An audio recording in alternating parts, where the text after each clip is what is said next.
Hello, कैसे हैं दोस्तों। देखिए, बहुत सारे बच्चों की रिक्वेस्ट आ रही थी कि सर आप एक वीडियो बनाइएगा, एजुकेशनल वीडियो। तो आज मैं फर्स्ट वीडियो बना रहा हूँ और फर्स्ट वीडियो है जो हमारा टॉपिक है वो है प्रिज्म फॉर्मूला, क्योंकि उसमें बहुत सारे बच्चों को दिक्कतें आती हैं।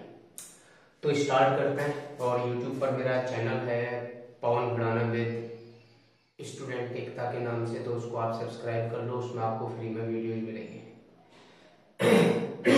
क्योंकि जो प्रिज्म नाम का ये टॉपिक है ना, बड़ा डिफिकल्ट है, लोगों को, बच्चों को समझ में कम आता है जब प्रिज्म फॉर्मूला ड्राइव करते हैं। तो मैं आपको ये बताना चाह रहा हूँ कि एक बार अगर आपने जो मैं पढ़ा रहा हूँ वो समझ लिया तो दुनिया की कोई ताकत नहीं, एक बार में आपको समझ में आ जाएगा। तो स्टार्ट करते हैं कि मेन डायग्राम से स्टार्ट करेंगे। डायग्राम आप बनाना सीखेंगे सबसे पहले। सपोज करो ये हमारा एक प्रिज्म है, ए बी सी। यहाँ पर हमारी कोई रे रखी हुई है, ये रिसोर्स है, रिसोर्स से रे निकलेगी और ये यहाँ पर इंसिडेंट होती है। जैसे मैं बना रहा हूँ वैसे ही बनाना, वन बाय स्टेप। अब हम क्या करते हैं, ये सरफेस है, इस पे एक नॉर्मल ड्रॉ करेंगे। ये नॉर्मल ड्रॉ हो जाता है। अब ये रे हमारी स्टेट इस टाइप से जानी चाहिए, बट ये बेटा स्टेट ना जाके क्या होती है, क्योंकि ये रेयर मीडियम है, डेंसर है, तो अवे फ्रॉम द नॉर्मल हो जाती है, तो इसमें डाइवर्जन हो जाता है और इसके जस्ट पैरेलल हो जाती है। ये एंगल I1 होगा। I1 मींस जो नॉर्मल और इंसिडेंट रे होती है उसके बीच का एंगल को I1 बोलते हैं, एंगल ऑफ इंसिडेंस।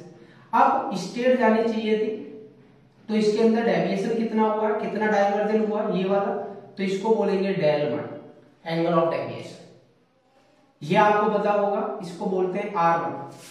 R का मतलब है एंगल ऑफ रिफ्रैक्शन। ये किस किस के बीच में होता है, नॉर्मल एंड रिफ्रैक्टेड रे। ये रिफ्रैक्टेड रे है हमारी। अब उसके बाद ये बाहर भी निकलेगी, तो फिर से हम लोग क्या करेंगे, एक नॉर्मल ड्रॉ करेंगे फिर से। लेकिन ये नॉर्मल इसके वैसे पैरेलल होता है, कोई दिक्कत नहीं है। फिर से हम इस पे सरफेस पे एक नॉर्मल ड्रॉ करते हैं, तो ये इस टाइप से कुछ स्टेट जानी चाहिए, लेकिन स्टेट ना जाके ये अवे फ्रॉम द नॉर्मल हो जाती है। क्या हो जाती है, अवे फ्रॉम द नॉर्मल। और इसको बोलते हैं ई, एंगल ऑफ इमर्जेंट, लेकिन इसको हम I2 के इक्वल लेंगे यहाँ पर, याद रखना ये चीज। अब अगर आप यहाँ पर खड़े हुए हो तो ये आपको कहीं पीछे से आती हुई दिखाई देगी ऐसे, तो ये एंगल होता है डेल 2, ये डाइवर्जन हुआ। और ये होता है डेल। डेल का मतलब है कि टोटल डेविएशन कितना हुआ है, और टोटल डेविएशन किसके इक्वल होगा, इन दोनों के सम के। अब वन बाय वन पढ़ लेते हैं। ये हमारा हो जाता है R2, ये angle A, angle of prism. अब देखते हैं हमें कैसे पढ़ना है। इसके हम नेमिंग कर लेते हैं, ये M, ये पॉइंट N, ये O, ठीक है। अब इसके अंदर सबसे पहले जो स्टेप आप लेंगे, एक ट्राइंगल उठाएंगे, ये वाला, ये देख रहे हैं आप, कुछ इस टाइप से एक ट्राइंगल बना हुआ है। ये एंगल डेल है, ये del one, this one del two, this M and, और इस वाले पॉइंट को ध्यान से देखना, ये वाला नहीं, ये वाला पॉइंट K। अब आपको पता है ट्राइंगल दोनों इंटरनल एंगल का अगर सम उसके जो अपोजिट वाला एक्सटीरियर एंगल होता है उसके इक्वल होता है, तो यहाँ पर हमारा आ जाता है del equal to del one plus del two. First step यही रखना। अब इसके अंदर किस किस का यूज होगा पूरे प्रिज्म फॉर्मूले के अंदर, वो मैं आपको फैक्टर बता रहा हूँ। I1 यूज होगा, I2 यूज होगा, R1 यूज होगा, R2 यूज होगा, A यूज होगा। ये यूज करना है, ये हमारे कीवर्ड्स हैं जिन पे हमें फोकस करना है। और साथ में हाँ, del one, del two and del, ये हमारे स्टार्टिंग में फर्स्ट स्टेप में यूज होता है। जब भी आपको प्रिज्म फॉर्मूला को प्रूव करना होगा तो आपको ये पॉइंट्स याद रखने हैं, del one, del two, del, ये सारे कीवर्ड्स हैं जो कि है वो यूज होंगे इसके अंदर, ठीक है। तो पहला हमारा यूज हो जाता है del equal to del one plus del two. अब अगर हम इसकी बात करें, देखना ध्यान से, ये पॉइंट M और कुछ इस टाइप से आगे स्ट्रेट चला गया, फिर ये, और इसमें देख रहे हैं यहाँ पर कुछ बीच में इस टाइप से तो ये del 1, ये R1 I1। तो आपको पता है कि अपोजिट एंगल दोनों इक्वल होते हैं, तो यहां पर हो जाएगा I1 equal to del 1 plus R1। यहां से हम del 1 कैलकुलेट करेंगे, del 1 होगा क्या I1 माइनस R1। सेम वैसे ही हमारा क्या हो जाएगा del 2 I2 माइनस R2। यहां तक क्लियर हो गया सबको। अब ये वाली वैल्यू इक्वेशन 1 के अंदर हम लोग पुट कर देंगे, del 1 and del 2। Then del कितना हो जाएगा I1 minus R1 plus I2 minus R2। ये दोनों पॉजिटिव है, I1 प्लस I2। इसमें से हम माइनस कॉमन ले लेंगे तो क्या बचेगा R1 प्लस R2। इक्वेशन 2 ध्यान से समझना, बहुत आसान है, इससे आसान कोई टॉपिक नहीं है। तो del हमारा आ जाता है I1 plus I2 minus R1 plus R2। अब इसमें एक पॉइंट और समझ लेना, ये कुछ इस टाइप से आप देख रहे होंगे, यहां पर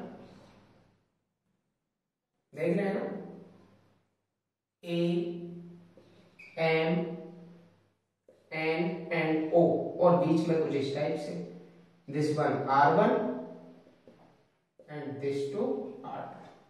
तो एक आपको पता है अपोजिट एंगल साइक्लिक है, तो एंगल यहां पे ले लेते हैं, angle A plus angle O equal to 180। ये चीज चेक कर रहे हैं। और आपको दूसरा ये भी पता है, ये ट्राइंगल बन रहा है MNO, तो R1 plus R2 plus angle O equal to 180। अब आप देख रहे हैं ये भी 180 के इक्वल है, ये भी 180 के, तो ये दोनों भी इक्वल हो जाएंगे। इधर लिख लेते हैं, चलो। तो angle O plus angle A angle O equal to क्या हो जाएगा R1 plus R2 plus angle O। Angle O gets cut, तो A इक्वल टू, इसको एंगल A को A ले लेते हैं, R1 प्लस R2। यहां तक किसी को कोई दिक्कत? चलो मैं इसको रफ कर रहा हूं इधर वाले पार्ट को। अब इधर देखो, हमारी इक्वेशन 2 आई थी, तो इक्वेशन 2 में एक ही वैल्यू यहां पे पुट कर देते हैं। तो del हमारा कितना आ जाएगा I1 plus I2 minus A, because in the place of R1 और R2 पर हम क्या लिख रहे हैं A, तो यहां पर हमने ये वैल्यू पुट कर दी।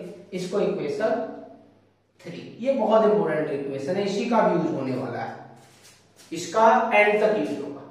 अब हमने क्या करना है, del मिनिमम कैलकुलेट करना है। क्या कैलकुलेट करना है हमको, del मिनिमम। तो जब del मिनिमम लेंगे तो आपको याद रखना है, पहले del इक्वल टू, इसको हम क्या है, इस वाली इक्वेशन को ये लिख सकते हैं क्या, I1 root square plus I2 root का स्क्वायर माइनस है। यहां तक बताओ किसी को दिक्कत? भाई इसी को हमने क्या कर दिया, रूट लिख लिया, इससे कैंसिल होकर वापस यही आ जाएगा ना।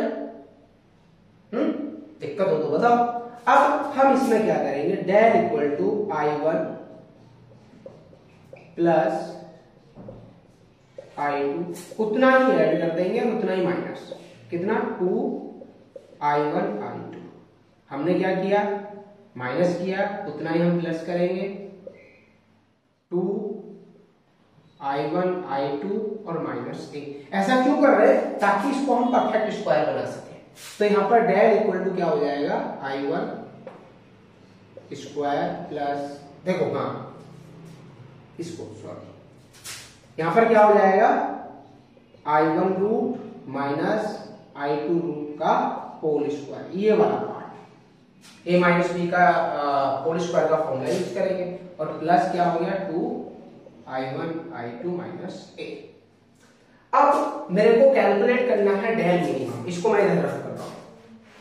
क्या कैलकुलेट करना है, del मिनिमम, क्योंकि प्रीलिम फॉर्मूले में del मिनिमम का यूज होगा।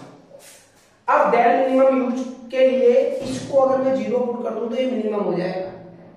क्यों, क्योंकि ये इसमें पॉजिटिव है, अगर ये 0 हो जाता है तो ये मिनिमम ही तो आएगा, क्योंकि इससे ये माइनस भी हो रहा है। तो इसको हम जब del मिनिमम लोगे, आप क्या लोगे, del मिनिमम। तो del मिनिमम के लिए, for del minimum root I1 minus root I2 का होल स्क्वायर इक्वल टू 0। तो जब इसको सॉल्व करोगे, root I1 minus root i2 equal to 0 square. अब यहां पर क्या हो जाएगा फिर i1 इक्वल टू i2, इधर ले जाएंगे पॉजिटिव, रूट से रूट कैंसिल हो जाएगा, तो i1 इक्वल टू क्या हो जाएगा i2 हो जाएगा। अब अगर दोनों इक्वल है तो हम इसको लेट कर लेते हैं i के। देयरफॉर मिनिमम के लिए r1 equal to r2 equal to हो जाएगा r। यहां तक किसी को आई थिंक कोई डाउट नहीं होगा। अब मैं इसको इधर रब कर रहा हूं। अब उसके बाद हम लोगों ने क्या करना है, अच्छा इक्वेशन 3 बहुत इंपॉर्टेंट है जो हमें याद ही रखनी है। इक्वेशन 3 क्या थी, i1 minus i2 sorry plus minus a, और कब थी ये डेल मिनिमम के लिए, ठीक है। अब हाँ ध्यान समझेंगे, अभी डेल है मिनिमम नहीं था। डेल मिनिमम कब होगा, डेल मिनिमम तब होगा जब i1 और i2 दोनों किसके इक्वल होंगे, i के।